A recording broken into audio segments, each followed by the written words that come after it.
जज़ाकल्लाह खैर। नहमदुहु व नसल्ली अला रसूलिल करीम, अम्मा बाद, फ़ऊज़ु बिल्लाहि मिनश शैतानिर रजीम, बिस्मिल्लाहिर रहमानिर रहीम। रब्बि इश्रह ली सदरी व यस्सिर ली अमरी वहलुल उक़दतम मिन लिसानी यफ़क़हू क़ौली।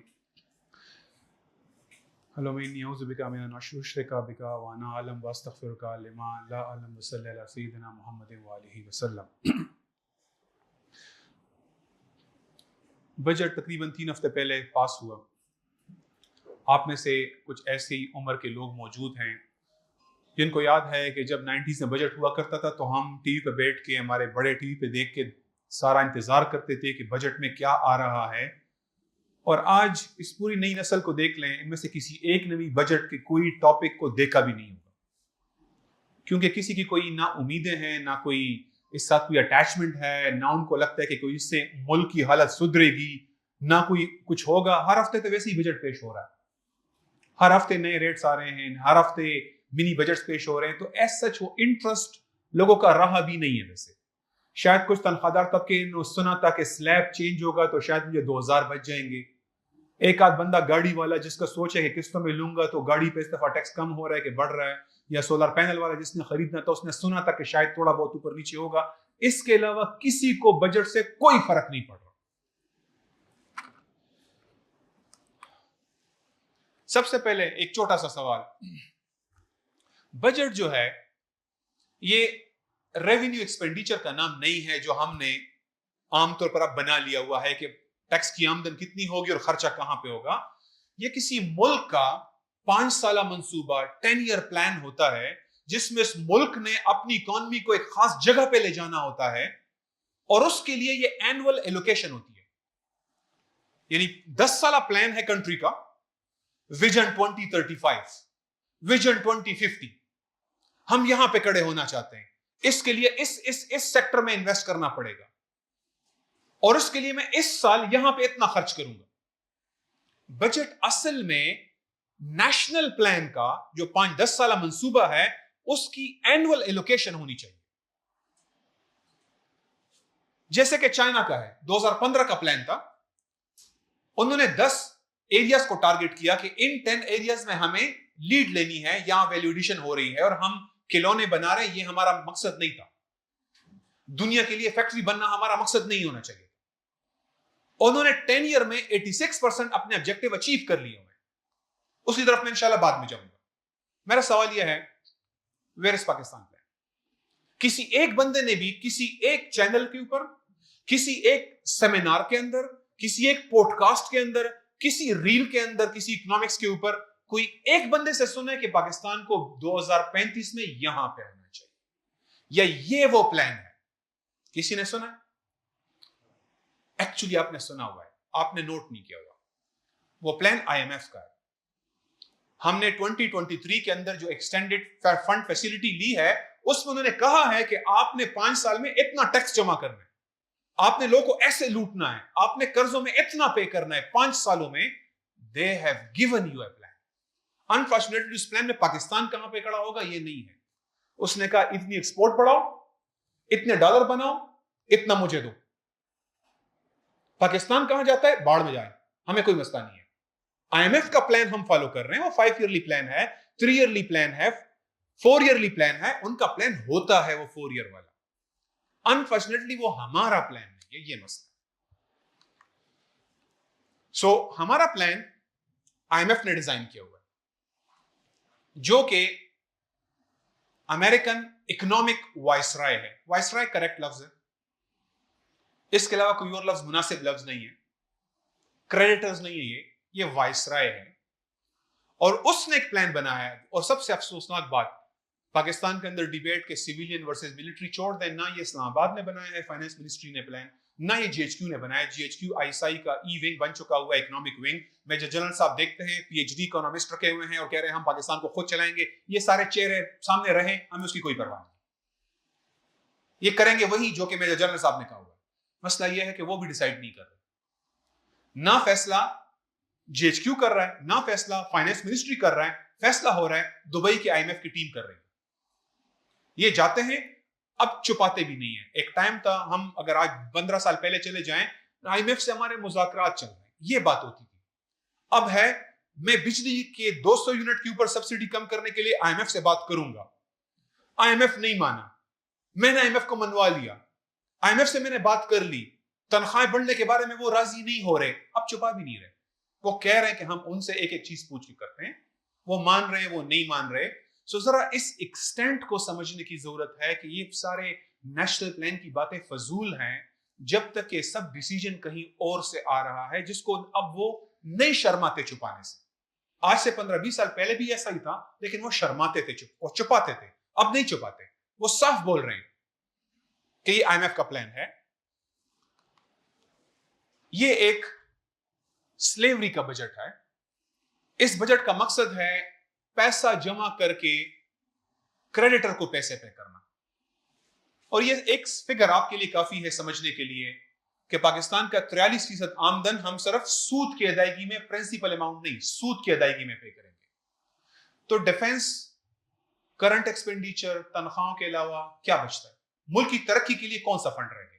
अगर आप करंट एक्सपेंडिचर जो तनख्वाहें हैं मुल्क का, अगर आप डिफेंस 3000 डाल लें तो मुल्क के लिए कुछ भी नहीं है, आवाम के लिए कोई स्कीम नहीं है, कोई डेवलपमेंट प्रोग्राम एग्जिस्ट नहीं करता। इस साल हमने डेवलपमेंट प्रोग्राम 1200 से 1000 पे कर दिए, कम कर दिए। उनके पैसे पूरे करते हैं। मेरा बच्चा भूख से मर रहा है, लेकिन मैं कर्जदार को पैसे दे रहा हूं, सूद दे रहा हूं, पहले बच्चा खैर मर जाए। क्रेडिटर्स पेड फर्स्ट, 25 करोड़ आवाम बाद में। कोई इल्जाम नहीं लगा रहा, सामने आपके सामने है। सबसे बड़ी फिगर है डेट सर्विसिंग, सूद, प्रिंसिपल भी नहीं। सो 250 मिलियन लोगों से पहले कौन है? आईएमएफ। और हमने एक साल से ऐसे सुन रहे जैसे इकॉनमी स्टेबलाइज हो गई है, इकॉनमी थोड़ी सी मैक्रो इकोनॉमिक स्टेबिलिटी आ गई, हम ये सुन रहे हैं। 2022-23 बहुत बुरे साल थे, 24 से थोड़ा सा बेहतर हुआ, 25 जी थोड़ा अच्छा साल था। अच्छे साल में क्या हुआ? सरकार के मुताबिक गुर्बत 21% से 28% पे चली गई, जब 8,683 रुपए कमाने वाला बंदा गरीब नहीं है सरकार के मुताबिक। वर्ल्ड बैंक कहते हैं नहीं, जो दिन में $4 नहीं कमाता वो गरीब है, और वो बनते हैं 44%। हर दूसरा पाकिस्तानी गुर्बत की लकीर के नीचे है, हर दूसरा पाकिस्तानी। और अगर उनका $3 का क्राइटेरिया लगा लें, जो बिल्कुल मुफलिसी की वाली गुर्बत है, मुफलिसी वाली गुर्बत, वो 17% पे खड़ी है। 17% का मतलब है कोई 4.5-5 करोड़ पाकिस्तानी मुफलिसी वाली गुर्बत में। बाकी वो है जो सफेद पेशपोशी का बरम नहीं रख पा रहे, हर दूसरा बंदा। और 17% ये है। तो मुझे इस मैक्रो इकोनॉमिक स्टेबिलिटी का, अगर मैं लफ्ज इस्तेमाल करूं, अचार बनाना। जब हर बंदा भूख से मर रहा है और आप मुझे कह रहे हैं मैक्रो इकोनॉमिक स्टेबिलिटी आ गई है, और वो एक लफ्ज इस्तेमाल करते हैं, ये लफ्ज जरा काइंडली जरूर समझे इसको, फिस्कल कहते हैं ना, आमदन और अखराजात के दरमियान जो फर्क होता है। फिस्कल डेफिसिट, फिस्कल खसारा, फिस्कल फिस्कल फिस्कल, ये लफ्ज बड़ा कॉमन है। मुल्क की आमदन, मुल्क के खर्चे, वो कहते हैं फर्क है। तो आप लोगों से मुल्क नहीं संभाला जा रहा, तो आईएमएफ कहते हैं मैं आया हूं फिस्कल डिसिप्लिन लाने, कहां कहां से पैसे तुमने वसूल करने हैं और कहां कहां पे खर्च करने मैं बताऊंगा। अब आप मुझे बताएं, आपसे कहा जाए कि आपकी बेगम जो है ना, वो 9 से 11 तक आराम क्यों करती है जब बच्चे चले जाते हैं? वो किसी के घर में मासी की तरह काम क्यों नहीं करती? या तुम बच्चों को पार्क ले जाते हो, उस पर 100, 200, 300, 400 का खर्चा करते हो, क्यों करते हो? आज के बाद ये नहीं होगा, टूर नहीं होगा, रेस्टोरेंट नहीं होगा, दूसरा जोड़ा कोई नहीं खरीदेगा। तुम गोश्त कभी कभी क्यों खा लेते हो, ये क्यों खा रहे हो, इसकी भी जरूरत नहीं, इसकी भी जरूरत नहीं है। मैं खर्चे कंट्रोल करवा रहा हूं आपके भाई, मैं इंटरफेरेंस नहीं कर रहा, मैं तो आपके खर्चे कंट्रोल कर रहा हूं, आपसे हो नहीं रहा। और ये छोटा जो है उसको आपने 5000 वाले स्कूल में दाखिल किया हुआ है, उसको 800 वाले स्कूल में दाखिल क्यों नहीं करते? उसको 800 वाले स्कूल में दाखिल क्यों नहीं करते? इन बच्चों को क्यों पढ़ा रहे हो? ये क्यों कर रहे हो? ये खर्चा क्यों है, वो खर्चा क्यों है? बिजली का बिल इतना, एसी शेसी छोड़ो, सिर्फ पंखे पे गुजारा करो, वो भी डीसी वाला, बस काफी आपके लिए। ये है माइक्रो मैनेजमेंट। ये जो मैं मिसाल दे रहा हूं, हकीकत इससे बदतर है। पाकिस्तान हर खर्चा उनसे परमिशन ले रहा है और कहते हैं इन पे भी टैक्स लगाओ, इन पे भी टैक्स लगाओ, इन पे भी लगाओ, इन पे भी लगाओ, इनसे भी खींचो। ये जो तंदूर वाले हैं ये भी कुछ ज्यादा कमा रहे हैं, इनके ऊपर भी टैक्स लगा दो, फलां पे भी लगा दो। माइक्रो मैनेजमेंट है सर। फिस्कल डिसिप्लिन यानी आपके आमदन अखराजात हम आपको ठीक करवा रहे हैं, आपसे नहीं हो रहे, का मतलब क्या है? हर चीज हम डिसाइड करेंगे। इट्स माइक्रो मैनेजमेंट जो पाकिस्तान के अंदर हो रही है। हर सब्सिडी, हर टैक्स, हर एक्सपेंडिचर उनसे हो के आ रहा है। सो अमलन IMF इस वक्त एक कोलोनियल, एक इस्तेमारी वाइसराय है और इसने हमारे मुल्क को 24 प्रोग्राम अब तक हो चुके हैं, तो हमारी इकोनॉमी को सिर्फ यही मैनेज कर रहा है। अब तक हम 24 प्रोग्राम ले चुके हैं। अयूब खान 1958 से लेकर इसमें 11 कंप्लीट और 13 इंटरप्ट हुए हैं। 24 प्रोग्राम अब तक IMF के। हमारी इकोनॉमी हमसे नहीं संभल रही तो IMF ठीक करवा रहा है, और ऐसे ठीक कराता है कि प्रोग्राम खत्म होने से पहले हम दोबारा उनके पास जाते हैं, भाईजान फिर कर लो, हमसे तो नहीं हो रहा। क्योंकि वो ऐसा ही करके जाता है कि आप उसी के दर के फकीर बन के रहेंगे। वो ऐसा ही ठीक करके जाता है। दिस इज फैक्चुअल हिस्ट्री आपके सामने है। बिल्कुल मिलिट्री गवर्नमेंट्स हो, सिविलियन गवर्नमेंट्स हो, फजूल डिबेट में फंसे हुए हैं। Military versus civilian, military versus civilian. पंजाबियों ने मुल्क ले लिया, पठानों के पास है, फौजियों के पास है, इनके पास है। वही जल ये रहा है, मुल्क किसी और के पास है। सिर्फ आप कह रहे हैं सामने चेहरा पंजाबियों का होगा, पठानों का होगा, फौजियों का होगा या सिविलियन का होगा, पीछे तो वही चला रहे हैं। एक प्रिस्क्रिप्शन है IMF के पास। आपके सामने में IMF के 8 स्टेप का हल जो तजवीज करते हैं वो आपके सामने रखता हूं। ये जो हमारा खित्ता है, ये इस IMF के आने से पहले, इस गोरो के आने से पहले दुनिया की 29% GDP प्रोड्यूस कर रहा था। अमेरिका इस वक्त 23% प्रोड्यूस कर रहा है। पूरी दुनिया का हर 100 में से 29 रुपए यहां से कमाए जा रहे थे, इस एक पाकिस्तान इंडिया से बस। आज 0.34%। जब अंग्रेज आया था 29, जब अंग्रेज गया 2% बच गया था। आज IMF की सुपरविजन के बाद 0.34% बच गया। लोग वही, खित्ता वही, वसाइल वही, दरियाएं वही, जमीनें वही, माइंस वही, सब वही है, लेकिन हम यहां पहुंच गए हैं और continuous under IMF control. West ने खुद जब अपनी इंडस्ट्री डेवलप की तो डोमेस्टिक डिमांड के ऊपर डेवलप की, लोकल डिमांड के ऊपर। हमें कहा तुम बाहर वालों के लिए, एक्सपोर्ट वालों के लिए बनाओ, अपने मुल्क बाहर में जाओ, उनके लिए बनाओ।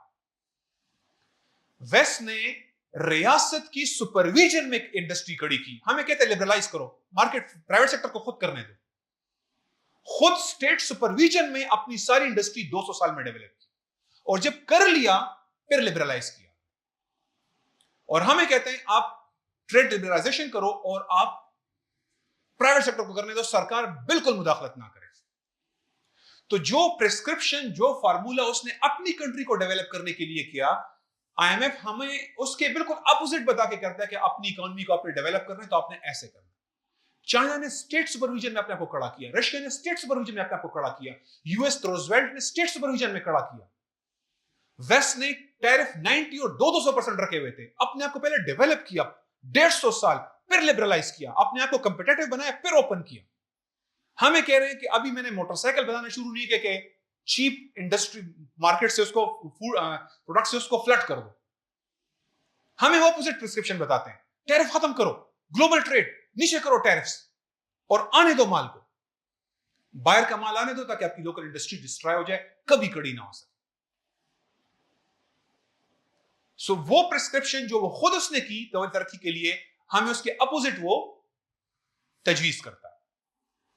अब ये है IMF के 1 2 3 4 5 6 7 8 नुकात जो कि वो हर प्रोग्राम के अंदर हमारे सामने रखता है कि आपने ये करना है, और आपने सिर्फ इस हर पॉइंट पे देखना है कि इससे हमारी इंडस्ट्री कड़ी होगी या बैठेगी। ठीक है, लॉन्ग टर्म को देखें और आप देखें इससे हमारी इंडस्ट्री आहिस्ता आहिस्ता स्ट्रांग होगी या वीक होगी। पहला, एक्सचेंज रेट गिराएं, मार्केट बेस्ड एक्सचेंज रेट करें। डॉलर को, $1 अगर 100 का है तो उसको 200 का कर दें। 200 का है तो 300 का कर दें, 300 का है तो 400 का कर दें। पहला फार्मूला। इससे क्या होगा जी? एक्सपोर्ट आसान हो जाएगी, इंपोर्ट क्या होगी? महंगी। हमें इस वक्त रॉ मटेरियल, हमारे सारा इंफ्रास्ट्रक्चर, मशीनरी बाहर से लगानी है, सारा नामुमकिन कर देता है।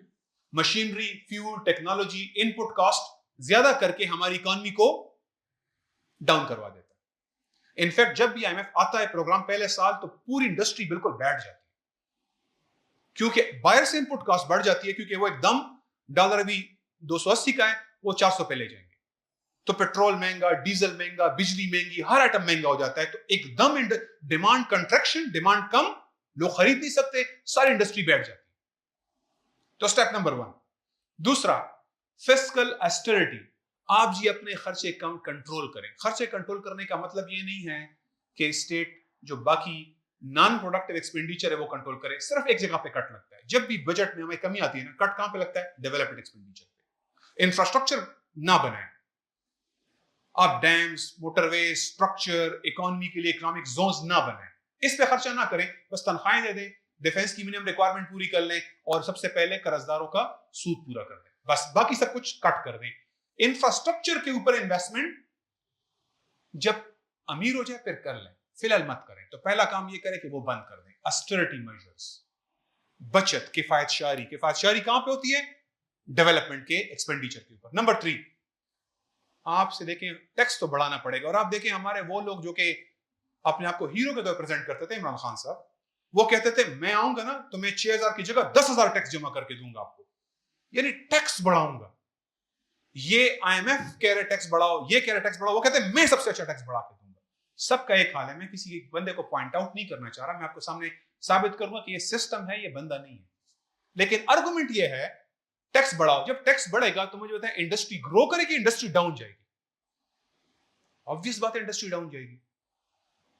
नंबर 4, इंटरेस्ट रेट बढ़ाओ। महंगाई इसलिए है कि लोगों के पास बहुत पैसा है, तो इंटरेस्ट रेट बढ़ाओ। इंटरेस्ट रेट बढ़ेगा तो इंडस्ट्री के लिए फाइनेंस खत्म हो जाएगा, सेविंग पे शिफ्ट होगा, ना आप गाड़ी ले सकते हैं, ना कोई कंज्यूमर फाइनेंसिंग होगी, ना कोई मॉर्गेज फाइनेंसिंग होगी, ना कोई बिजनेस फाइनेंस होगा, ना पर्सनल फाइनेंस होगा। हाई इंटरेस्ट रेट पे कौन लेगा? वो गाड़ी जो 60 लाख की गाड़ी 65 में मिलती है लोग ले लेंगे, लेकिन वो गाड़ी जो 60 लाख की 80 लाख की मिलेगी कर्ज किस्तों पे, तो कौन लेगा? नहीं लेंगे लोग। तो हाई इंटरेस्ट रेट, वो क्या आपसे आते ही सबसे पहले इंटरेस्ट रेट हाई करवा देते हैं। पाकिस्तान जब आईएमएफ के पास गया, पाकिस्तान का इंटरेस्ट रेट 2022-23 में 21%, अमेरिका का 2%, 21% पे वो लेके गए। सब्सिडी हटाएं जी, ये हमारे पास इतने पैसे नहीं है जो तुम लोग गरीबों को सपोर्ट करने के लिए 200 यूनिट थोड़ा कम पे देते हो, तुमने बिजली के 3 स्लैब बनाए हुए हैं, फलां सब्सिडी, हटाओ सब्सिडीज। सबसे पहले क्या एक और डिमांड क्या करते हैं? सब्सिडी हटाओ। किसको मारो? आवाम को मारो। अगर आप गैस सेक्टर जो है फर्टिलाइजर को सब्सिडी दे रहे हैं, अगर आप एग्रीकल्चर में कुछ सब्सिडी दे रहे हैं किसान को, यूरिया के लिए, किसी और के लिए, वो खत्म करो। इफेक्टिवली क्या निकलेगा इससे? जो इंडस्ट्री थोड़ी बहुत चल रही है वो बंद हो जाएगी, जिसको सपोर्ट चाहिए। SOE reforms, state owned enterprises. सरकारी इदारे जी मुसीबत है, जान छुड़ाएं, सफेद हाथी है, सरकार का काम कारोबार चलाना नहीं है, ये 4 पक्के जुमले। इसका मतलब यह है कि इसके बाद रेलवे सिर्फ प्रॉफिट के लिए चलेगा, मुल्क की कनेक्टिविटी और इंडस्ट्रियल डेवलपमेंट के लिए नहीं चलेगा, क्योंकि प्राइवेट स्टेट ने उसको अपने फायदे के लिए चलेगा। तो असल में स्टेट ओन्ड एंटरप्राइजेस एक कंट्री का इंफ्रास्ट्रक्चर बिल्ड करने के लिए काम आते हैं, वो सिर्फ किसी सेठ के मुनाफे के लिए नहीं होते। अगर वो अपना सेठ के पास जाएगा, सेठ कहेगा मैं क्यों 50 यूनिट कम पैसों पे दूं, मैं क्यों 100 यूनिट सस्ता दूं किसी को, मैं 200 यूनिट किसी को सस्ता क्यों दूं, जो मरता है मरे, उसका काम प्रॉफिट कमाना है। तो देखें, हम ये नहीं कह रहे कि हर चीज स्टेट के पास होनी चाहिए, हमारा आर्गुमेंट ये नहीं है, लेकिन इंफ्रास्ट्रक्चर एरियाज होते हैं वो स्टेट के पास होती है, क्योंकि वो डेवलपमेंट ऑफ द कंट्री के लिए यूज होता है, पब्लिक सेक्टर के लिए यूज होता है, सर्विस के लिए, ना कि प्रॉफिट के लिए। तो वो कहते हैं SOE, state owned enterprise reforms, privatise कर दें इसको। तो पब्लिक एसेट प्रॉफिटेबिलिटी की तरफ शिफ्ट हो जाते हैं इंडस्ट्रियल प्लानिंग की जगह।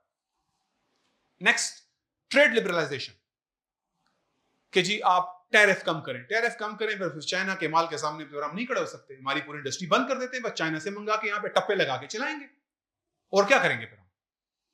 वो फ्लड कर देते हैं आपकी मार्केट को। ये नहीं कि हमें इंटरनेशनल ट्रेड से कोई मसला है, लेकिन वो फ्लड करते हैं। वो अपना सारा माल डंप कर देते हैं आपके पास, आपकी इकोनॉमी को पहले डिस्ट्रॉय करते हैं, फिर रेट चढ़ाते हैं। वो कोई फेयर लोग तो नहीं है ना इंटरनेशनल कंपनीज। वो आते हैं पहले आपकी लोकल मार्केट को डिस्ट्रॉय करते हैं, इसके बाद फिर अपने रेट चढ़ा देते हैं। उनके पास मनी है, बजट्स हैं, पैसा है, मार्केटिंग है, वो इसको यूज करते हैं आपकी इंडस्ट्री को डिस्ट्रॉय करने के लिए। वो कहते हैं नहीं, तुम 10-15% से ऊपर टैरिफ नहीं लगाओगे। तो उल्टा हमारी इकोनॉमी जो थोड़ी सी पिकअप कर रही होती है उसको डिस्ट्रॉय करवा देते हैं। क्रेडिटर कॉन्फिडेंस, और जी आप सरमाएदार को एतमाद दो ना, यानी उसका सूद कभी देने से इनकार मत करो। पूरे मुल्क लोग मरते रहे लेकिन उसका सूद नहीं रुकना चाहिए। So it makes you not productive, it makes you financeable. आपका बॉन्ड बिक जाएगा, सुकूक बॉन्ड दुनिया में बिक जाएगा। इसका मतलब ये नहीं कि मुल्क डेवलप हो जाएगा। लोग आपको कर्ज देने के लिए तैयार है क्योंकि आप अपने आवाम को मार कर भी उनके कर्ज के पैसे वापस करने को तैयार है। So you become financeable, you do not become productive. Actually आप प्रोडक्टिव नहीं बन जाते इससे। अब आपके सामने सिर्फ मैं 2008 का आईएमएफ की डील और 2019 की डील, लेटेस्ट डील की बात नहीं कर रहा। उन्होंने कहा आप 62 रुपए से एक्सचेंज रेट 80 पे ले जाएं। 19 में कहा 138 से लेकर 157 पे ले जाएं। एक फार्मूला हमेशा सेम चला रहे हैं वो, 24 प्रोग्राम में एक फार्मूला। अगला क्या है? फिस्कल डेफिसिट, ये जो आमदन और खर्चे का डिफरेंस है 7.4 से 4.2 कर दें और फिर 3.3 कर दें। अब वो कह रहे हैं 1.8 से 0.6 कर दें। सेम फार्मूला, फिस्कल डेफिसिट कम कर दें। तीसरा टैरिफ, 1000 अरब जमा कर रहे थे आवाम से 2008 में, नहीं 1250 अरब जमा करें। 2019 में कहा आप 4,500 अरब जमा कर रहे हैं, 4,000, अब जी 5,560 अरब जमा करें। सेम फार्मूला, ये एग्रीड, हमने उनसे एग्री किया था कि इतने पैसे जमा करेंगे। इंटरेस्ट रेट उन्होंने कहा 13 नहीं 15 कर दें। 2019 में कहा 12.25 है, 13.25 कर दें। और अभी 2023 में उन्होंने कहा 22 पे ले जाए। सब्सिडी एनर्जी, आयल सब्सिडीज खत्म कर दें, वही सब्सिडी और खत्म कर दें। तो इस डॉक्टर साहब ने पहले स्लैब्स खत्म किए, अब उन्होंने वो 200 यूनिट पे एक दफा भी 200 यूनिट से ऊपर चला गया तो 6 महीने के लिए फुल बिल आएगा सब्सिडी और बाद। कंटिन्यूसली उनकी डिमांड्स, और आप इंडस्ट्री को डिस्ट्रॉय कर रहे हैं। एसओई रिफॉर्म, प्राइवेटाइज कर दें और प्राइवेटाइज कर दें। एक ही फार्मूला है, ये आईएमएफ प्रोग्राम 2008, आईएमएफ प्रोग्राम 2019, कुछ भी नहीं चेंज हुआ। फिर वो कहते हैं देखें हम आपकी खुशी से आपके पास नहीं है, आप हमारे पास हैं। आपसे नहीं चलता मुल्क तो हम क्या करें? हमें तो ये इस फार्मूले को जो मैंने आपको 8 पॉइंट रखे थे, इसको कहते हैं वाशिंगटन कंसेंसस कहते हैं इसको, यानी हर मुल्क को ऐसे चलना चाहिए, ये उनका फार्मूला है। मैं से कहता हूं ये लोग जो इस वक्त पाकिस्तान में हुकूमत कर चुके हैं, हुकूमत नवाज शरीफ जीते, पीपल पार्टी के पास आए, जमात इस्लामी के पास आए, किसी और के पास जाए, पीटीआई के पास जाए, सिस्टम या किसी मुशर्रफ या जिया या उसके पास हो, अयूब खान के पास हो, चला ये लोग रहे। हर बंदा वर्ल्ड बैंक से IMF से आया हुआ है। महबूबुल हक, मोइन कुरैशी, जब ये सिंगापुर से इसने टेक ऑफ किया पाकिस्तान आने के लिए, तो इसके पास आईडी कार्ड नहीं था, तो रास्ते में इसका आईडी कार्ड बना, पाकिस्तान उतरा, इसको आईडी कार्ड दिया गया और 1997 में ये केयरटेकर PM बन गया था। वहां से टेक ऑफ करने के बाद इसका आईडी कार्ड बना। मोइन कुरैशी, शायद जावेद बर्की, कोई वर्ल्ड बैंक ADB से, इशरत हुसैन अभी भी IMF से सैलरी ले रहा है। अभी जब पाकिस्तान का मिनिस्टर था तब भी इसकी सैलरी IMF से आ रही थी। इसने प्रेस कॉन्फ्रेंस में कन्फेस किया, हाँ मेरी सैलरी आती है। शौकत अजीज, शमशाद अख्तर IMF से आई है, अब्दुल हफीज शेख IMF से आया हुआ है, रजा बाकिर IMF का इजिप्ट का हेड था, औरंगजेब वर्ल्ड बैंक। हम तो हुकूमत नहीं कर रहे भाई, आपके लोगों से नहीं चलता, हमारे लोगों से नहीं चलता, तुम लोगों से नहीं चलता, चला हम रहे ही नहीं है। तुम्हारे बंदे आते हैं, स्टेट बैंक में बैठ जाते हैं, फाइनेंस मिनिस्ट्री में बैठ जाते हैं और वो चला रहे हैं, हम कहां चला रहे हैं? तो ये ऊपर जो टाइटल देखें, ये हमारे लोग हैं, हमारे मिनिस्टर हैं, या उनके नुमाइंदे कह रहे हैं कि यार हम आपका फाइनेंस सारा सब कुछ हमारे हाथ में होना चाहिए, तो वो चला रहे हैं। बस उन्होंने सिर्फ पाकिस्तानी आईडी कार्ड वाला बंदा ढूंढा है, हमारा बंदा हो लेकिन आईडी कार्ड पाकिस्तानी हो, पाकिस्तान के आईन में लगा कि पाकिस्तानी को वजीर होना चाहिए, तो उन्होंने एक पाकिस्तानी ढूंढ लिया और वो हमें चला रहे हैं।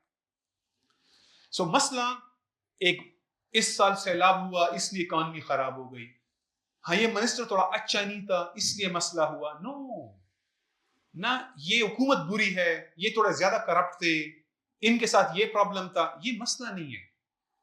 हमने नॉन करप्ट लोग भी देखे, असद उमर, मुसद्दिक मलिक, तैमूर झगड़ा, हमने नॉन करप्ट भी देख लिए और करप्ट भी देख लिए। मसला करप्शन का नहीं था, मसला ये स्ट्रक्चरल है, and structural problem require structural solution. Charities नहीं चाहिए होती, करप्शन का खात्मा नहीं चाहिए होता। पाकिस्तान का जीएसटी 15 से 18 हो जाए तो पूरा मुल्क गरीब हो जाएगा। आप बेशक बिल्कुल करप्शन मत करें, पूरा मुल्क गरीब हो जाएगा। और आप 15 से 12 कर दें, लोग की इनकम बढ़ जाएगी, आप बेशक दरमियान में 25-30 अरब रुपए लूट लें, कोई फर्क नहीं पड़ेगा। मसला स्ट्रक्चरल है।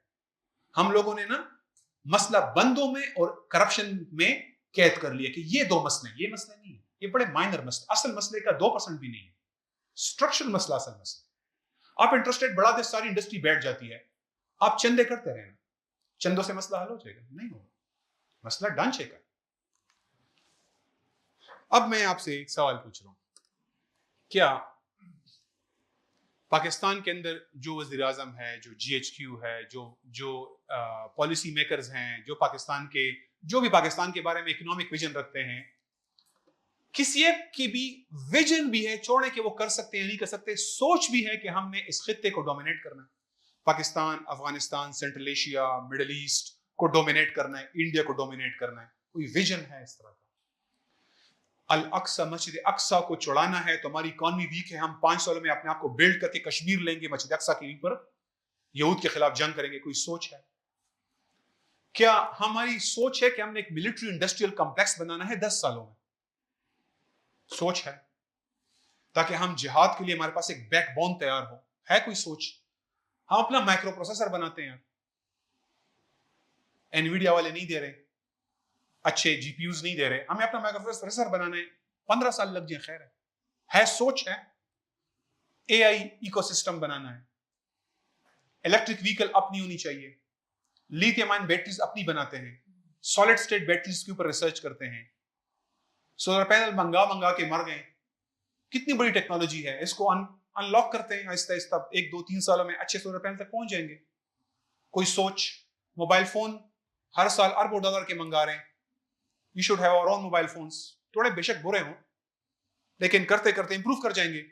कम्युनिकेशन इक्विपमेंट, बहरी जहाज अपने बनाने चाहिए, हाइड्रो पावर प्लांट्स अपने बनाने चाहिए, हैवी मशीनरी 15 सालों में, 20 सालों में हम बिल्ड करते हैं, ट्रक्स, इंजन की टेक्नोलॉजी मास्टर करते करते 25-30 साल लग जाते हैं, तो अभी से काम शुरू करते हैं और लग जाए 20-25 साल, प्लान बनाते हैं, अपनी माइंस खुद डेवलप करते हैं।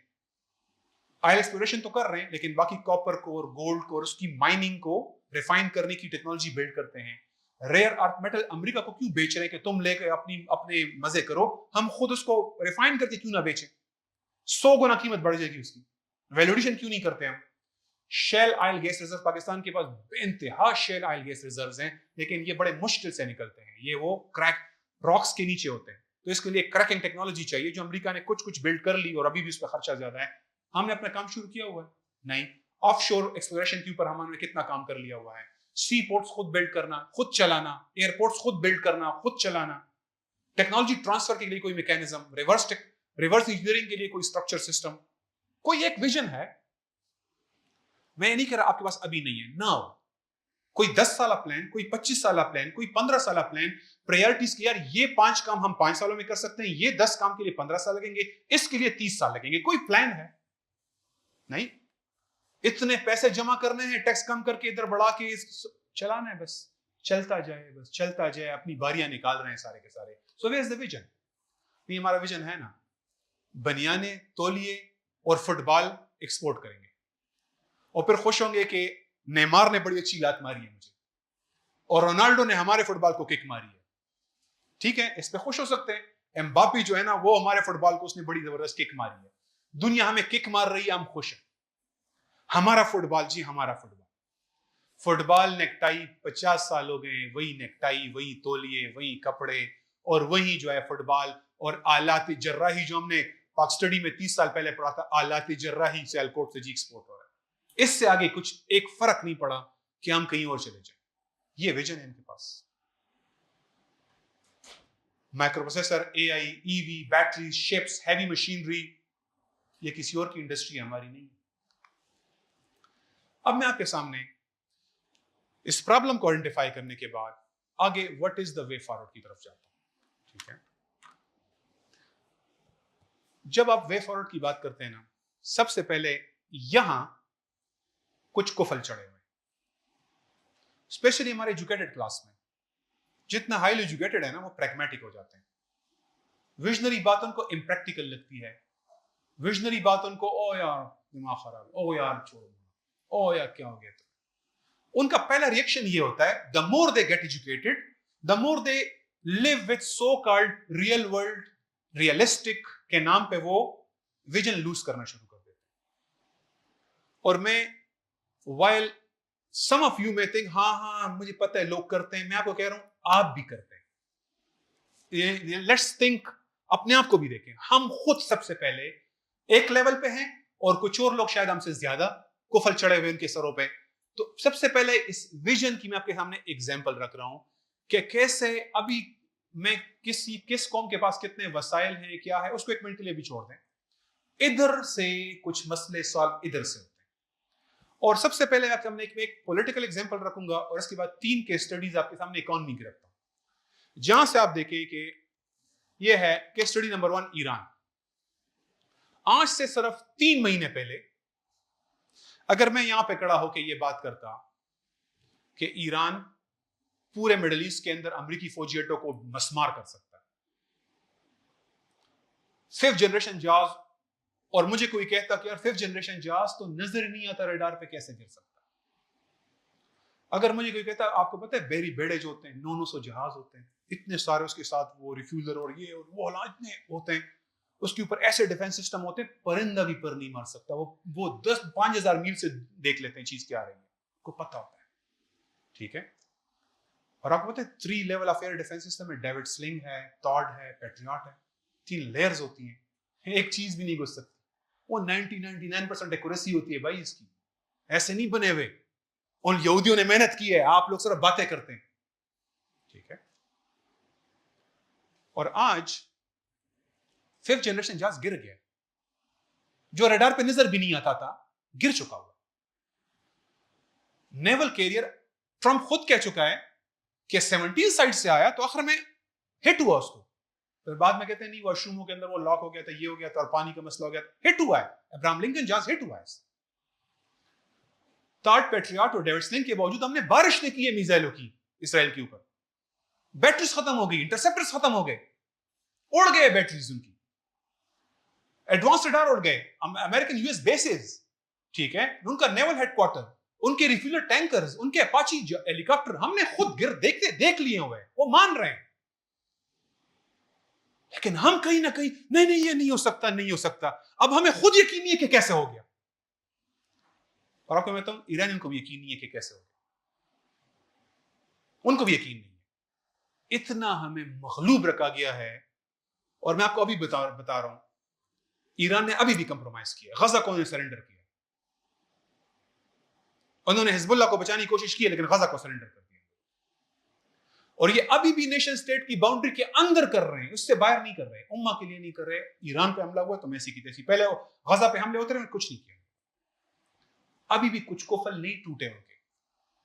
और इसकी अगर आप सिर्फ वो एक वन लाइनर बैकग्राउंड स्टोरी देखें, जब उनका जनरल सुलेमानी मारा गया तो ईरानियन ऑफिसर कह रहे थे कि बदला लेना चाहिए, अमेरिका भी था कि हाँ कुछ बदला तो लेंगे, तो वो सीनियर ऑफिसर कह रहे थे कि नहीं ज्यादा नहीं करेंगे वरना फिर बड़ जंग हो जाएगी, निपातोला रिस्पांस, कैलकुलेटेड, मेजर्ड, हिसाब किताब के साथ ना, ताकि वो एस्केलेशन लेडर पे आगे नहीं जाना, बस उतना ही करना जितना हल्का सा हुआ है। उन्होंने इराकी वज़ीर-ए-आज़म को बताया कि हम इन 2 अड्डों पे मिसाइल मारेंगे, उन्होंने अमेरिकियों को बताया, उन्होंने अड्डे खाली कर दिए, इन्होंने 2 खाली शेल मारे, वो हिट हुए, वापस आ गए, जी हमने बदला ले लिया। ईरानियन ऑफिसर नाराज थे कि हमारे जर्नलों ने किया, ये डरे हुए। और इस जब अमेरिका ने अभी हमला किया तो उसमें सारे बड़े मारे गए, और वो यंग लोग आ गए, उन्होंने कहा ऐसी की तैसी कर दिया उन्होंने। ऊपर वालों के ज़हन पे कुफल चढ़े हुए, नहीं आगे नहीं जाना, इससे आगे नहीं जाना, इससे फिर मसला होगा, फिर मसला होगा। इन्होंने कहा ऐसी की तैसी, 12 मुल्कों में अड्डे उड़ा दिए, जहाज उड़ा दिए, 5th जनरेशन गिरा दिए, पाची गिरा दिए, नेरे सुएज को यूं पकड़ लिया, सारे वो कह रहे हैं कि हम ऊपर सारी पाबंदियां रिवर्स कर दें। आज तक क्यों नहीं पता था हमें कि हम हरमज, सुएज और ये दरंदेला और मलाका स्ट्रेट बंद करके पूरी दुनिया से सब कुछ बनवा सकते हैं? क्यों नहीं पता था हमें? सोच का मसला। हरमज से हो सकता है तो सुएज से क्या नहीं हो सकता? हरमज से हो सकता है तो मलाका स्ट्रेट से क्या नहीं हो सकता? हरमज से हो सकता है तो दरंदेला स्ट्रेट से क्या नहीं हो सकता? हरमज से हो सकता है तो जिब्राल्टर स्ट्रेट से क्या नहीं हो सकता? सब कुछ हो सकता है। आप सोचने को ही नहीं तैयार, आप डरे हुए हैं, आप पहले से गुलाम बने हुए हैं। आप एक आगे बढ़ते फिर कहते नहीं नहीं नहीं नहीं, आपके ऊपर खुद रोंगटे खड़े हो जाते हैं। मसला तो आपके साथ है, मसला तो हमारे साथ है। This is just an example how the vision can bring the change. अब इकोनॉमिक के स्टडी पे आए। सोवियत यूनियन, यूएसएसआर, रशिया, सिर्फ 3-5 साल प्लान जो 13 साल में कंप्लीट हुए हैं, उन्होंने अपने आप को एग्रेरियन स्टेट से, एग्रीकल्चर स्टेट से कन्वर्ट कर दिया world second largest industrial state. 25% से 30% जीडीपी इंडस्ट्री बिल्ड करने पे लगा दी उन्होंने। कुछ रिपरकशंस भी थे, आवाम कुछ रगड़े गए इसमें, बट दे स्टेट लेवल के एक एफर्ट थी, 3 साल प्लान, और वो खड़े हो गए। सोवियत सोशलिस्ट इनकलाब आया, स्टालिन आया, स्टालिन ने आके पूरा प्लान बनाया और कहा करना है हमने। दुनिया में फ्रेंच और जर्मन और इंग्लिश और अमेरिकन बड़ी इकोनॉमीज थी, इन्होंने अपने आप को 13 साल में खड़ा कर दिया। केस स्टडी नंबर 2, चाइना, 2015 ने कहा दुनिया की फैक्ट्री तो बने हुए हैं, इकोनॉमी थोड़ी बहुत रीजनेबल साइज पे खड़ी हो गई है, लेकिन हम वैल्यू एडिशन नहीं कर रहे, हम सस्ता माल बना रहे हैं। हमें अपने आप को 10 इंडस्ट्रीज में लीड लेनी है। 10 इंडस्ट्री ने डिसाइड की, शी जिनपिंग ने, कि ये लीड लेनी है इसमें।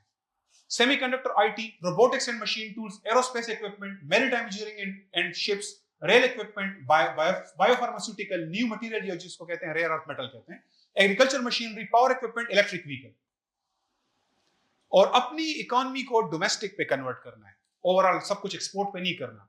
एंड दे डिड 80 से 86% ऑब्जेक्टिव भी अचीव कर लिए। आज वो बहुत सी चीजों में नंबर 1 है, कुछ में नंबर 2 है, कुछ में नंबर 3। एआई में अमेरिका के करीब है, ईवी में आगे निकल चुका हुआ है, बैटरीज में आगे निकल गया है, और बहुत सी चीजों में आगे है, क्योंकि वो बजट नहीं था, वो इस 10 साल प्लान का एग्जीक्यूशन का एलोकेशंस थी सारी की सारी। Plan number 3, case study number 4, economic plan 3, US reasonable industrial मुल्क था। 1940 में जंग शुरू हुई, उनको अपनी पूरी इकोनॉमी को मिलिट्री इकोनॉमी पे कन्वर्ट करना था, यानी मिलिट्री इंडस्ट्रियल कॉम्प्लेक्स पे कन्वर्ट करना था, टू फाइट, जरूरत पड़े तो वॉर में घुसने के लिए। रोजवेल्ट था जो 4 दफा जीता इलेक्शन, 20 साल उसने एग्रीमेंट को मुरानी की, 18 साल 16 साल, उसने 4-5 सालों में 3 लाख जहाज बनाए। आज पूरी दुनिया के सारे जहाज 50,000। आज इस वक्त ये सारी लेटेस्ट मशीनरी और फैक्ट्री के साथ दुनिया के अंदर 50,000 जहाज इस वक्त एक्टिव है। उस वक्त जहाज के अंदर इतने एवियोनिक्स और रडार सिस्टम्स नहीं हुआ करते थे, ये वजह थी। लेकिन 3 लाख जहाज बनाए, जिसमें सिर्फ 1 लाख जहाज 1944 में बनाए हुए थे। 1944 में 1 साल में 1 लाख जहाज बनाए। एक जहाज, यहाँ पे हम पाकिस्तान को JF-17 का टेंडर मिलता है, ऑर्डर मिलता है ना, JF-17 टेंडर का ऑर्डर, वो कहते हैं मंथली हम 3 जहाज, 4 जहाज, 5 जहाज बना पाएंगे, फिर दूसरा लगाना पड़ेगा ताकि 8 जहाज पे पहुंचे। 8, 7, 6, 10 ये सिस्टम्स होते हैं। पूरे साल में 44, 50, 60 जहाज, 1 लाख जहाज एक साल में बनाए। 88,000 टैंक्स बिल्ड किए उन्होंने, और थाउजेंड्स ऑफ शिप, आर्टिलरी, यानी millions of tons of ammunition उन्होंने खड़ा कर दिया विद इन 4 इयर्स।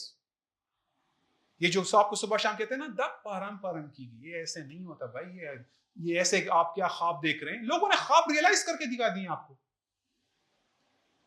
और उनके पास क्या मोटिवेशन है? मोटिवेशन आपके पास है, आपने अल्लाह के दीन को कायम करना है, आप कर सकते हैं। उनको वो क्यों करेंगे? वो तो सिर्फ पैसे के लिए करते हैं, वो तो दुनिया के लिए कर रहे हैं।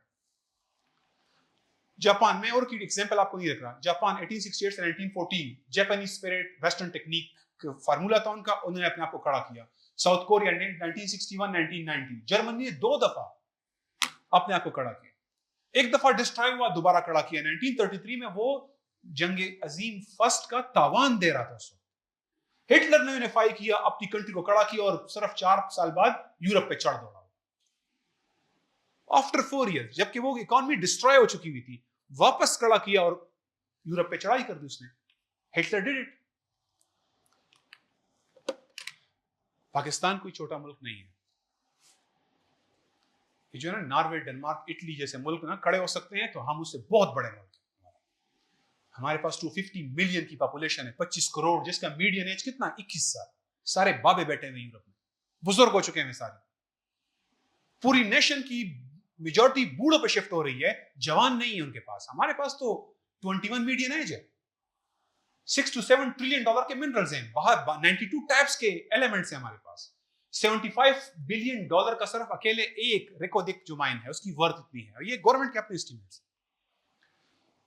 और उसमें कॉपर 7th लार्जेस्ट हमारे पास है, और पूरी दुनिया को कॉपर चाहिए। सारी ईवी, सारे सोलराइजेशन, सब कुछ के लिए आपको कॉपर चाहिए। उसका रेट मुसलसल चढ़ रहा है। आपके पास है, आपके पास 5th लार्जेस्ट गोल्ड रिजर्व है, 13.3 मिलियन आउंस। ये गोल्ड रिजर्व है। 175 बिलियन टन का सिर्फ तर के अंदर लिग्नाइट पड़ा हुआ है।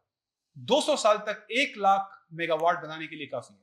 200 साल तक 2 ट्रिलियन डॉलर के आपकी जीडीपी है। यस, मैं आई नो के पाकिस्तान की ऑफिशियल फिगर है 400 से 450, लेकिन इसमें दो मसले हैं छोटे छोटे।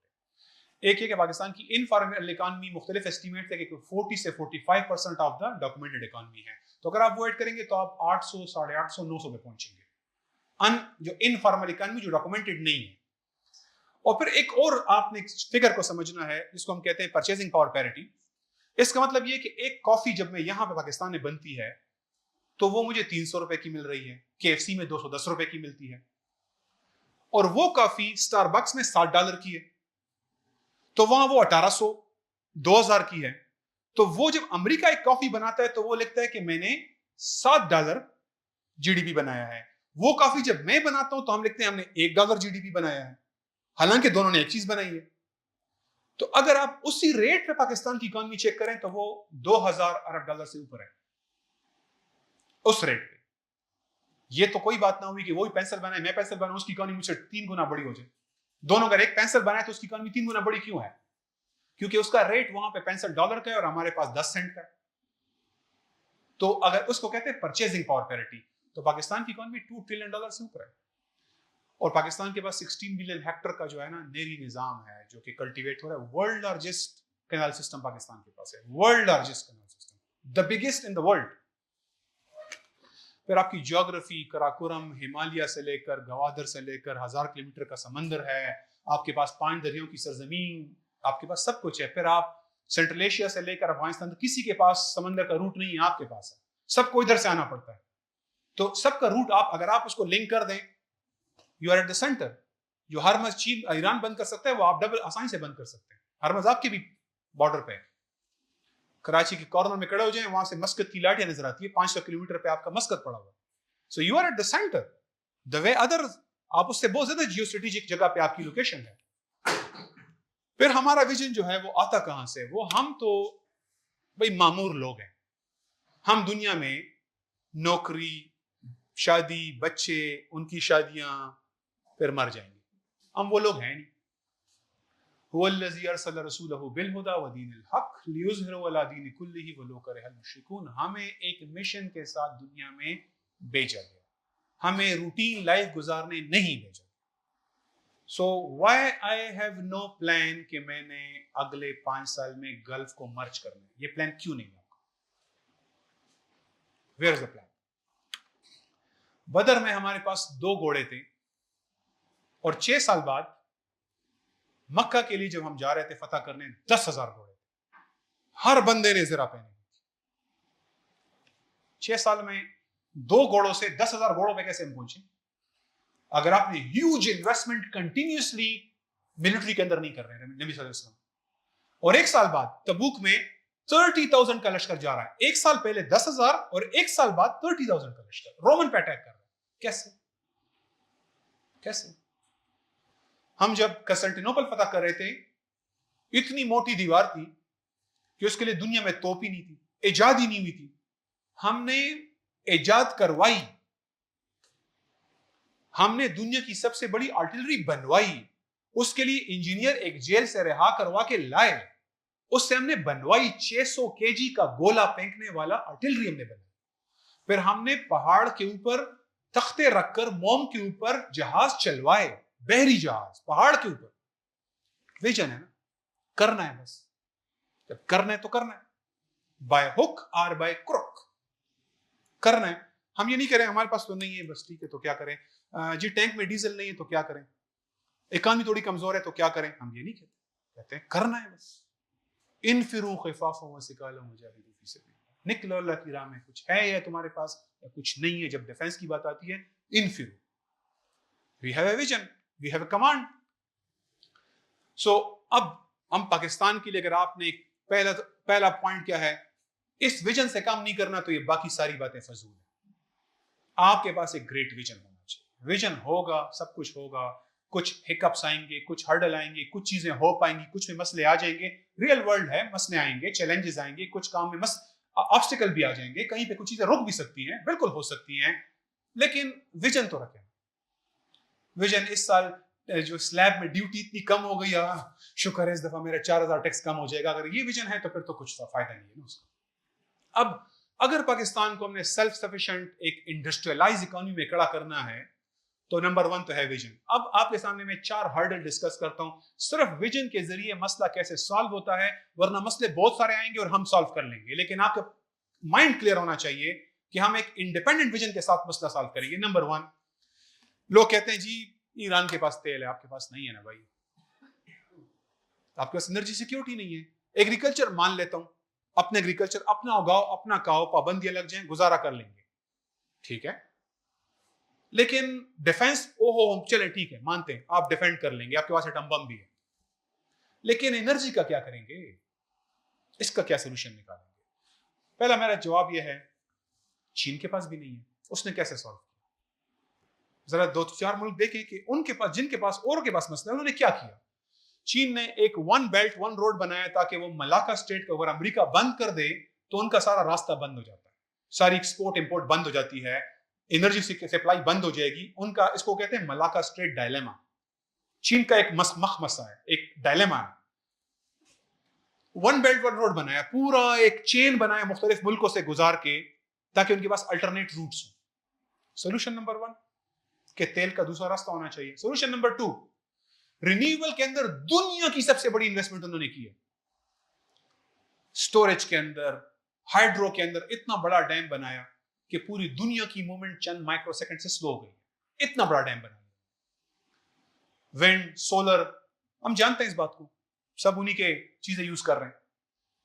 The largest investment ever by any country in the renewable is by Chinese, ताकि वो ऑयल डिपेंडेंस को रिड्यूस करे किसी भी लॉन्ग टर्म कॉन्फ्लिक्ट की सूरत में। नंबर 3, 6 मंथ के स्टोरेज रिजर्व्स हैं उनके पास। जंगें महीना होती हैं, 20 दिन होती हैं, बड़ी ताकतों की मेन जंगें इतनी ही चल सकती हैं, बाकी तो मुल्क पे कब्जा करेंगे वो तो फिर दिहाइयां गुजर सकती हैं, लेकिन बाकी जंगें इतनी होती हैं। 6 मंथ स्टोरेज है उनके पास, और अगर वो राशनिंग करना शुरू कर दें वो 2 साल भी चला लेंगे इसको, कि वो सिर्फ डिफेंस की तरफ इसको शिफ्ट कर लें, 2 साल भी चला सकते हैं। अब वो रशिया के साथ डेडिकेटेड पाइपलाइन बिल्ड कर रहे हैं ताकि वो डिपेंडेंस ऑन गल्फ उनका कम हो इमरजेंसी की सूरत में। और उन्होंने ईरान से 25 साल की डील की हुई है। 1 2 3 4 डाइवर्सिफाइड सोल्यूशन निकाला है अपनी एनर्जी सिक्योरिटी का, क्योंकि वो एक कुआं है और उसमें तेल डल रहा है और इतना इस्तेमाल हो रहा है कि एंड नहीं है उसका। इतनी बड़ी इकॉनमी बिल्ड कर रहे हैं, उसके लिए एनर्जी चाहिए, उन्होंने सोल्यूशन ये निकाला है। अब जरा पाकिस्तान क्या कर सकता है? अगर हमें एक इंडिपेंडेंट मुल्क बनाना है जो शायद दुनिया से टक्कर लेना कल शुरू कर दे कि यार ये तो आजाद होना चाहते हैं, ये तो हमारे कब्जे से निकलना चाहते हैं, we need to build our strategic oil reserves. Pakistan में अभी 15-20 दिन के स्ट्रेटेजिक रिजर्व्स होते हैं, वो भी ऑयल मार्केटिंग कंपनीज के पास होते हैं। अभी पाकिस्तान ने फर्स्ट कमीशन किया है कुछ गवादर साइड पे अपना रिजर्व्स के लिए, पहला कॉन्ट्रैक्ट दिया हुआ है। हमारे पास 6 मंथ के रिजर्व्स होने चाहिए इमरजेंसी के लिए। जंग हो, आपके ऊपर सप्लाई बंद हो जाए, फिर आप कहेंगे अमेरिकी बेड़ा नहीं आया जो हेल्प करने के लिए बांग्लादेश के टाइम पे आ रहा था, यही कहानियां सुनाएंगे हमें। तो अभी आप बच्चे, वो आपकी क्यों मदद करें? Where is your independence? हम इस वक्त 20% डोमेस्टिक प्रोडक्शन हमारे पास है, हमें ह्यूज इन्वेस्टमेंट करनी है और हम इसको आराम से 30-40% पे पहुंचा सकते हैं। लेकिन for in war scenarios 20% is good enough. जंग की तरफ डायरेक्ट कर लें, बाकी अवाम को राशनिंग कर दें, ना दे अवाम को, बंद कर दे गाड़ियां, टैंक में तेल होना चाहिए, J17 के अंदर तेल नहीं रुकना चाहिए, ठीक है। 20% is good enough to fight. मैं नहीं कह रहा हम रोजाना ऐसे रहेंगे, लेकिन अगर आपके ऊपर इंपोज होगी तो हमारे पास सोल्यूशन है। नंबर 3, क्या चीज आपको ईरान से एनर्जी लेने से रोक रही है? अमेरिकी पाबंदी। और कोई वजह है? स्मगल तो आ ही रहा, और कोई वजह है? कोई वजह नहीं है। नहीं अमेरिका पाबंदियां लगा देगा, तो अगर आपने तो वैसे भी टक्कर लेनी है ना, उन्होंने हरमज बंद कर दिया, सारी पाबंदियां खत्म हो गई, आप पे कैसे लगाएंगे? तेल चाहिए ना, जंग हो रही है, ईरान से ले ले। उनको अभी जब ये सप्लाईज उनकी बंद हो गई थी, बाहर से नेवल ब्लॉकेट था, तो वो अपने कुओं को बंद ना करने के लिए तेल को समंदर में डाल रहे थे उस वक्त, वो ताकि उनका वो वेल से सप्लाई बंद ना हो, क्योंकि फिर वो मसला होता है, टेक्निकल ऑपरेशनल मसले बन जाते हैं। तो वो एक्सेस था, तो वो बैंक रहते थे, उन्होंने खाली जहाज जो थे वो भर दिए और आखिर में समंदर में डालना शुरू कर दिया। आपके पास तेल आपके बॉर्डर पे पड़ा हुआ है और आप कह रहे हैं कि मेरे पास तेल नहीं है। नंबर 4, और अगेन जहन से कुफल हटाना है, ये गल्फ का तेल आप टेक ओवर क्यों नहीं कर सकते? और ये सोचने से मत डरें, मैं कह रहा हूं कतर क्या चीज है, ओमान क्या है, बहरीन क्या चीज है, सिटी स्टेट्स है, आप टेक ओवर क्यों नहीं करते उसको? कौन आपसे लड़ेगा? कितना लड़ेगा? कैसे करेगा? वो अमरीकी अड्डे उनको बचाएंगे जो कि खुद अपने आप को नहीं बचा सकते। क्या रोक रहा है आपको? आपकी फौज पहले ही पहुंच गई वहां पर। मैं कहता हूं आपने सऊद खानदान को बहुत सर पे चढ़ा लिया है, सऊद खानदान को हटाएं, 13,000 आपके सोल्जर्स हैं, हटा दें उनको, खुद ले लें सऊदी अरब को। सोचना शुरू कर दें, मसले आएंगे, सोल्यूशन निकालेंगे, सोचने पे कोई पाबंदी नहीं है, जहन को खुला कर लें। कतर में आपकी फौज पहुंच जाती है, तो कतर की कितनी फौज है? एयरफोर्स तो आप ही की है, सारे पाकिस्तान के रिटायर्ड लोग वहीं जॉब कर रहे हैं। कतर को टेक ओवर करने से आपको क्या चीज रोक रही है? कौन हमला करेगा आप पे? कौन आएगा? और आप ये मत कि मैं कतर पे कब्जा करूं, नहीं सर, हम गजा के लिए जा रहे हैं, हम गजा को छुड़ाने जा रहे हैं, कौन रोकेगा हमें? वो सिर्फ अपनी ब्रीफकेस से लेके भागेंगे हेलीकॉप्टरों में, इसके अलावा कुछ नहीं करेंगे। So again, with open thinking, you can solve your energy security. Second last problem, third last, industrialization.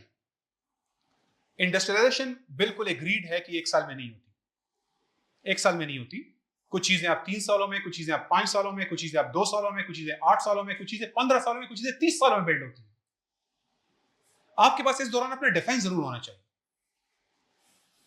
A 5 to 10 year rigorous programme में आपको कहा सोवियत यूनियन ने कर लिया था 13 सालों में, चाइनीज 10 ईयर में, कुछ ने 15 सालों में, कुछ ने 25 सालों में, कुछ ने 20 सालों में, कुछ ने 12 सालों में कर लिया था। स्टेट लेवल प्रोग्राम होगा तरक्की, इंडस्ट्रियलाइजेशन, प्राइवेट सेक्टर से नहीं होता, प्राइवेट सेक्टर उस प्रोग्राम का हिस्सा होती है। State level programme integrating universities, research centres, technology complexes driven by discipline project management style. आपने जिस तरह पाकिस्तान ने एटॉमिक बम बनाया 6 सालों में, प्रोजेक्ट हेड लगाया, फंड्स दिए, आईएसआई भी उसके डिस्पोजल पे, फौज भी उसके डिस्पोजल पे, जो मशीन चाहिए, मोटर चाहिए, कहां से मिलेगी? साउथ अफ्रीका से। आईएसआई साहब इसको अरेंज करके दें, सिंगापुर में शेल कंपनी बनाए, ये रिवर्स करें, ये एक्सचेंज करें, आखिर मिसाइल नहीं है, कोरिया को दो अपना एटम बम, उनसे ले लो मिसाइल। यानी it's a open thinking, you see, you have a very open thinking. Reverse brain drain, बाहर से अपने बंदे वापस लाएं। तुर्की ने अभी कान प्रोजेक्ट चलाया 5th जनरेशन का, उन्होंने अमेरिका से अपने मुस्लिम्स वापस बुलवाए हैं, इंग्लैंड से बुलवाए हैं, पाकिस्तान से आए हैं, बांग्लादेश से आए हैं, अजरबैजान से, यूक्रेन से, हर जगह से बंदे उठाए उन्होंने, कर लिए उन्होंने, टेस्ट राइट कर रहा है। फिर कान प्रोजेक्ट 5th जनरेशन जहाज है, रेयर टेक्नोलॉजीज है, कर रहा है। इंजन में ब्लॉकेजेस आ गई हैं, वो कह रहे हैं इंजन अभी शायद 1-2 साल और मसला बनेगा। 100 इंजन अमेरिका से मंगा लिए, अगले जहाज के लिए इंजन खुद बनाएंगे, उसका थ्रस्ट ज्यादा है, ज्यादा बेहतर इंजन बना रहा है उससे। इंजन पे 30-30 साल लगते हैं लोगों को, हिट एंड ट्रायल से बनता है, बना लिया है क्योंकि प्रोजेक्ट है। दूसरा प्रोजेक्ट ड्रोन्स बना रहा है, दुनिया के बेस्ट ड्रोन बना लिए उन्होंने। पाकिस्तान ने J17 6th ईयर में उसका प्रोटोटाइप उड़ा दिया, क्योंकि हमें इंडिया को डोमिनेट नहीं करने देना, मिशन है ना, एक विजन है, उनको डोमिनेट नहीं करने देना। ऐसे ही आप एआई के लिए, ऐसे ही प्रोजेक्ट्स आपके होने चाहिए, ईवी के लिए, ऐसे प्रोजेक्ट आपके सोलर के लिए, इतना टैलेंट बिखरा हुआ है, जिसके पास जो कहता है मैं कर सकता हूं। बंदे बंदे बहुत हैं, कोई प्रोजेक्ट नहीं है, कोई प्रोग्राम नहीं है जो इसको हार्नेस करे, इंटीग्रेट करे, सपोर्ट करे, फंड करे, वो नहीं है मसला। वरना आप टैलेंटेड लोगों को प्रोजेक्ट हेड बनाए और उनको कहें आपका 2 साल का टारगेट, 3 साल का टारगेट, 4 साल का टारगेट, कर लिया लोगों ने। मिसाइल को एक टेक्नोलॉजी नहीं है, एटम बम को एक टेक्नोलॉजी नहीं है, मेटलर्जी की एक्सपर्टीज अलग है, इतना कुछ है इसके अंदर, और हमने मास्टर कर लिया, मसले भी है, सॉल्व कर लिया। सो दिस इज, आपको जीडीपी का मेजर पोर्शन इन्वेस्ट करना पड़ेगा इसके अंदर। Reverse brain drain, reverse engineering, organic development, technology exchange, acquisition, बाढ़ में गए उनके पैटेंट्स और कॉपीराइट्स, बाढ़ में गए उनके पैटेंट्स कॉपीराइट्स, रिवर्स करें सब कुछ और बिल्ड करें उसको। जिस तरह उन्होंने आपकी हर चीज आपसे ली, उन्होंने आपको इब्न अल हैसम की ऑप्टिक्स के पैसे दिए, उन्होंने आपको अल ख्वारिज़मी 01 के एल्गोरिथम के पैसे दिए आपको, उन्होंने सब कुछ करके पैटेंट करवा लिए आपसे लेते वक्त, उसने आपको पैसे नहीं दिए, और खुद अब जब वो बना के कह रहे हैं कि पैटेंट है, ये दवाई नहीं बनाएंगे, ये मशीन नहीं बनाएंगे, ये टेक्नोलॉजी नहीं बनाएंगे, क्यों नहीं करेंगे? कोई शरई दलील भी नहीं है इसकी। आखिरी point, third point, sorry, sovereignty. आप करेंसी की, वो कहते हैं जरा आप इंटरनेशनल वर्ल्ड डॉलर पे चल रहा है, आप डॉलर कमाना पड़ता है, वो प्रिंट मार देते हैं, तो आप क्या करेंगे? मेरा सवाल, मैं अक्सर ये जुमला कह रहा हूं कि ये बाइबल में लिखा हुआ है कि यार दुनिया डॉलर पे चलेगी। कुछ वाशिंगटन के अंदर बैठे लोगों ने डिसाइड किया, उन्होंने कुछ मुस्लिम हुक्मरानों को साथ में लाया और कहा कि आज के बाद तेल तुमने डॉलर का बेचना है, और वहां से पूरी दुनिया डॉलर पे शिफ्ट हो गई। अगर तेल आपके पास होगा तो ये सारी दुनिया दीनार में शिफ्ट हो जाएगी। हम क्यों युआन पे और रोबल पे शिफ्ट करवाएं, हम उसको इस्लामिक करेंसी दीनार दरहम पे शिफ्ट करवाएं? मसला ये है ना, ये पॉलिटिकल प्रोजेक्ट है ना, ये कोई प्यार से तो नहीं हुआ। दुनिया डॉलर पे प्यार पे नहीं गई, ताकत से गई है। अगर आप गल्फ ले लेते हैं, दुनिया डॉलर वापस आप ही करेंसी पे शिफ्ट हो जाएगी। आप बेचेंगे डॉलर पे तो डॉलर पे होगा, आप डॉलर पे नहीं बेचेंगे तो नहीं होगा। सो जब तक आप गल्फ कंट्रोल नहीं करते, ये मसला रहेगा। फोर्थ, और वो है कि हमारे पास, देखिए, हमने IMF को इसलिए बुलाया था कि हमारे रेवेन्यू कम है, एक्सपेंडिचर ज्यादा है, हम क्या करें? आपके सामने यहाँ पे QR कोड लगे हुए हैं, इसको आप स्कैन करें।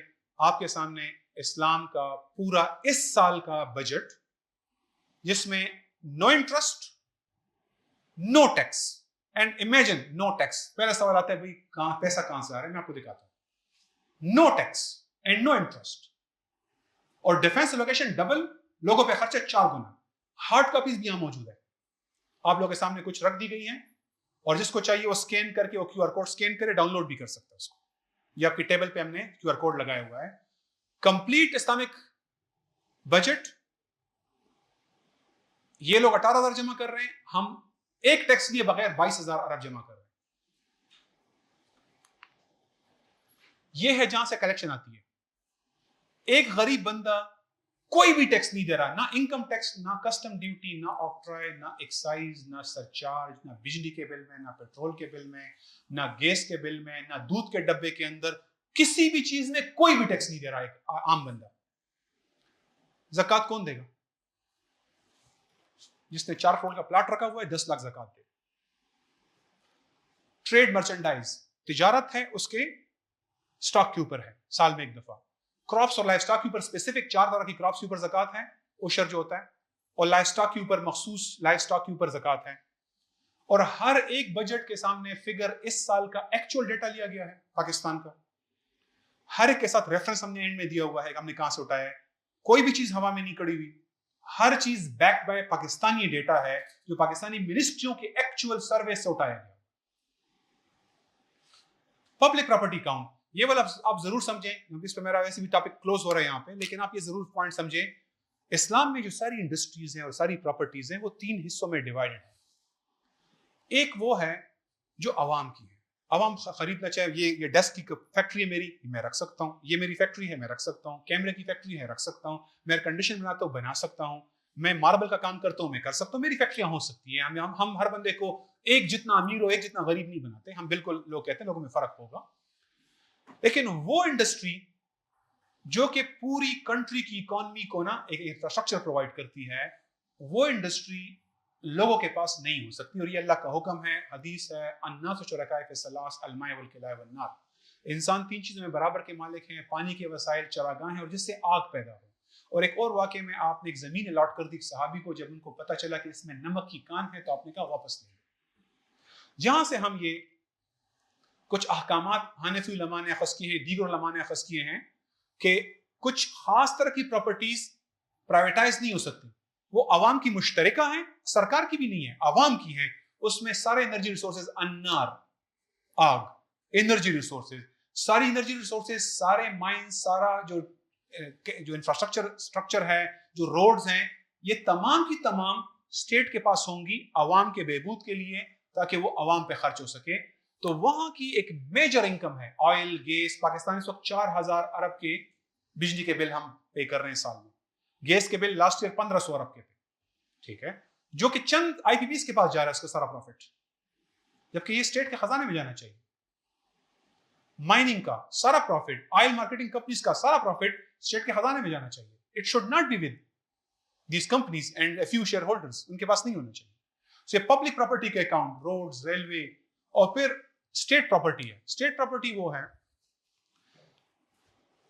ये आखिरी इंपॉर्टेंट पॉइंट है इस सेक्शन का। देखें, इस्लाम में ना स्टॉक एक्सचेंज है ना बैंक है ओरिजिनली, और बैंक एटीएम कार्ड को नहीं कहते, मनी ट्रांसफर को नहीं कहते, बैंक जो है ऑनलाइन ट्रांसफर को नहीं कहते, वो सब कुछ मौजूद है। बैंक लैंडिंग और ये डिपॉजिट्स को कहते हैं, ठीक है। ये जो पूरा आज का सिस्टम है ये नहीं एग्जिस्ट करता। तो आपने अगर फर्ज करें 1 अरब रुपए से फैक्ट्री बनानी है, आपके पास अपने 40 लाख रुपए हैं, आप कैसे बनाएंगे? आज तो तरीका यह है कि आप एक कंपनी बनाएं, कंपनी में 200 शेयर होल्डर मिलाएं, और फिर वो उन्होंने 50 करोड़ जमा किया और 40 करोड़ बैंक से उठा लिया, और आपने 90 करोड़ से फैक्ट्री सेटअप कर ली। पैसे पूल करने का मैकेनिज्म क्या है? Joint stock company, equity share holders और बैंक। ना बैंक है ना जॉइंट स्टॉक कंपनीज है, पार्टनरशिप्स हैं, लेकिन हर पार्टनर दूसरे को रिप्रेजेंट करता है, हर पार्टनर इंटरफेरेंस कर सकता है। आप हर पार्टनर पे ट्रस्ट तो नहीं कर सकते ना, आप तो बड़े एतबारी 2-4 लोगों के साथ कारोबार कर सकते हैं। इसका मतलब यह है कि इस्लाम ने वो मैकेनिज्म गायब कर दिया जिससे लोग अरबों रुपए पूल करके एक यूफोन कंपनी खड़ी कर लेते हैं, अरबों रुपए पूल करके 40 अरब की एक सीमेंट कंपनी खोल लेते हैं। वो मैकेनिज्म नहीं है, मना नहीं है, आप रख सकते हैं, अगर आप अमीर बंदे कर सकते हैं। वो मैकेनिज्म ना होने से फिर स्टेट ये वाले एरिया को भी इन्वेस्टमेंट करती है, सीमेंट इंडस्ट्री और ये मिल्स और ये पूरा जो इंफ्रास्ट्रक्चर का इंडस्ट्रीज हैं ये। तो देखिए, 2 पार्ट में स्प्लिट कर रहा हूं। एक वो कंपनियां हैं जो जॉइंट मलकियत हैं, वो अल्लाह ने कहा है कि ये मुश्तरका है, तो इसमें तो ना प्राइवेट बंदे के पास नहीं होगा, वो रियासत की भी नहीं है, लेकिन रियासत सिर्फ मैनेज करती है। एक वो है जो प्राइवेट रख सकता है, मना नहीं है, अमीर बंदा है वो अपने लिए सीमेंट फैक्ट्री खोलता है, खोल सकता है, मना नहीं है। लेकिन आमतौर पर मेजोरिटी के पास पूलिंग मैकेनिज्म ना होने से इतना पैसे जमा नहीं हो पाएंगे, इसलिए रियासत इन्वेस्ट करके उसका सारा प्रॉफिट, तो इंडस्ट्री का ना एक ऊपर का 30-40% पोर्शन है वो सारा स्टेट के पास, तो उसके खजाने से जो सारा प्रॉफिट जो है ना वो स्टेट के पास चला जाएगा, फिर आपको टैक्स की जरूरत नहीं पड़ती। आज अमेरिका गरीब है, $40 ट्रिलियन का लोन है, और लोग, एक बंदे के पास $1 ट्रिलियन है, क्योंकि आपके लोग अमीर हो गए हैं कुछ इंफ्रास्ट्रक्चर इंडस्ट्रीज को खरीद के, और बाकी स्टेट गरीब हो गई है। जब ये सब कुछ आज से 200 साल पहले सारी स्टेट अमीर थी, सारी स्टेट अमीर थी, क्योंकि की इंडस्ट्री स्टेट के पास थी। जब अपने प्राइवेटाइजेशन के नाम पे सब आके इंडस्ट्रियलिस्टों को दे दिया है, वहां से सारी स्टेट्स आवाम पे टैक्स टैक्स टैक्स तक लगा के मार रही हैं। सिर्फ सोचें, 2008 में हम 1000 अरब टैक्स दे रहे थे, 1000 अरब, आज कितना दे रहे हैं? 15,300। सिर्फ 2008 में 1000 अरब टैक्स था पूरे पाकिस्तान का, आज 15,300, क्योंकि प्राइवेटाइज होके सारा सेक्टर सरकार से निकल के प्राइवेट के पास चला गया है, सरकार गरीब हो गई है। बहरहाल ये जस्ट एक डेटा है, आप उसको देख सकते हैं कि हम कहां से कितना कलेक्ट हो रहा है और कहां पे हम स्पेंड कर रहे हैं। आज हमारा रेवेन्यू करंट बजट में, अगर इस्लामिक सिस्टम हो तो इतना कलेक्ट होगा, खर्चा कितना है, डेट सर्विसिंग 0 है हमारी, हम कोई इंटरेस्ट नहीं पे करेंगे, बजट डेफिसिट 0 है, इंटरेस्ट जो है 46% 0 है, डिफेंस स्पेंडिंग अभी 2100 समथिंग है, हम 5300 स्पेंड करेंगे, पॉवर्टी रिलीफ के लिए भी 662 है, 2000 इसको ले जा रहे हैं, जीएसटी वगैरह एबॉलिश हो जाएगा, जिससे हम 11,000 जमा कर रहे हैं इस वक्त लोगों से, वो बिल्कुल 0 पे चला जाएगा। It's a totally new vision के मुताबिक एक पूरी इकॉनमी को नए अंदाज से रिस्ट्रक्चर करने की बात हो रही है।